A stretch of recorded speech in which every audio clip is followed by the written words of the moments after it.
অল্প একটু সরিষা দিয়ে মুখে স্বাদ লেগে থাকার মতো একটা ইলিশ মাছের পাতুরির রেসিপি।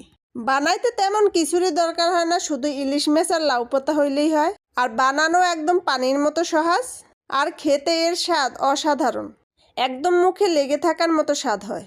যখন ইলিশ মাছের দাম কম ছিল তখন আমি এই রকমের মাছ ডিপে রাইখে দিছিলাম বক্স বইরা। আমি সেই বক্স থেকে 2টা মাছ নিয়ে আবারও ডিপের ভিতরে রাইখে দিছি পানি দিয়ে। মাছগুলি পিস পিস করে কাইটে নিছি, আর তার সাথে একটু কাঁচামরিচ দিয়ে সরিষা বাইটে নিয়ে দিয়ে দিলাম পেঁয়াজ বাটা আর পরিমাণ মতো হলুদ আর মরিচের গুঁড়া, স্বাদ মতো লবণ, আর দিয়ে দিলাম সরিষার তেল। মশলার ভিতরে আর কোনো মশলা দেব না, আমি এই মশলা দিয়েই রান্না করব।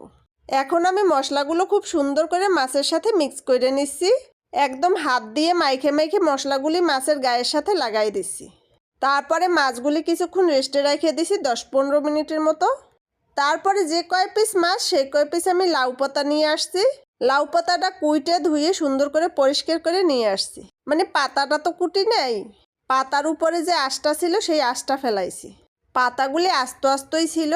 এখন আমি এই বড় একটা পাতার উপরে মাছ দিয়ে দিলাম, তার সাথে অল্প একটু মশলা দিয়ে সুন্দর করে পেঁচাই নিলাম।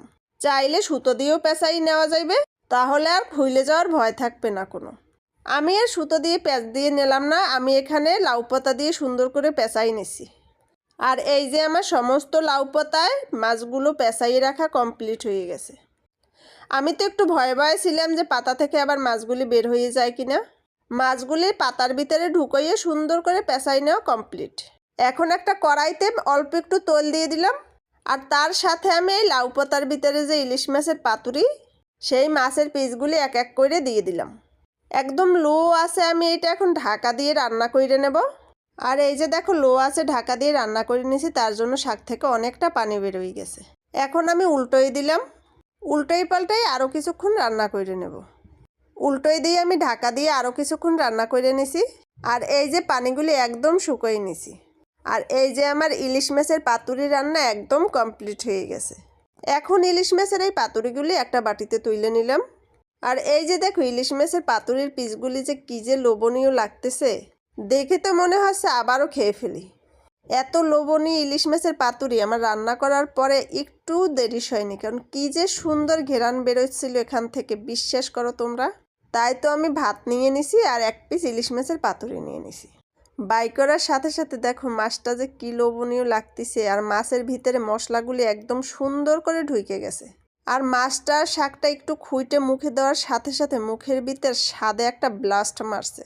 অসাধারণ অসাধারণ অসাধারণ ছিল এই ইলিশ মাছের পাতুরিটা। আর তার থেকেও বেশি মজা ছিল এই শাকটা।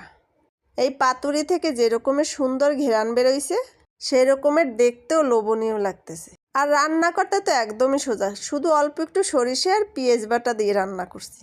তার সাথে একটু সামান্য হলুদ মরিচ আর লবণ দিছি, আর তেল দিছি, আর কিছুই দিই নেই। যাই হোক, আজকের আমার এই ভিডিওটা এই পর্যন্তই। তোমাদের কাছে যদি ভালো লাগে তাহলে লাইক কমেন্ট শেয়ার করে আমার পাশে থাকো। আসসালামু আলাইকুম, আল্লাহ হাফেজ।